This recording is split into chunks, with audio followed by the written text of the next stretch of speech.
Wisconsin to Winthrop Harbor, Illinois, until 7:45 p.m. At 4:07 p.m., strong thunderstorms were located along a line extending from 36 nautical miles west of Milwaukee to 18 nautical miles west of Elgin, moving northeast at 30 knots. Hazard, wind gusts to 40 knots. Source, radar. Impact, small craft could be damaged and briefly higher winds and suddenly higher waves. Strong thunderstorms will remain over mainly open waters. Move to safe harbor immediately as gusty winds and high waves are expected.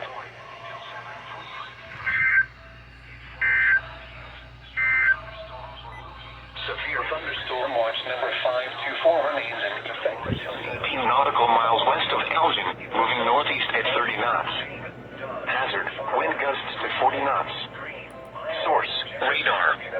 Impact, small craft could be damaged and briefly higher winds and suddenly higher waves.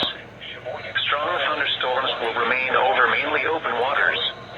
Move to safe harbor immediately as gusty winds and high waves are expected.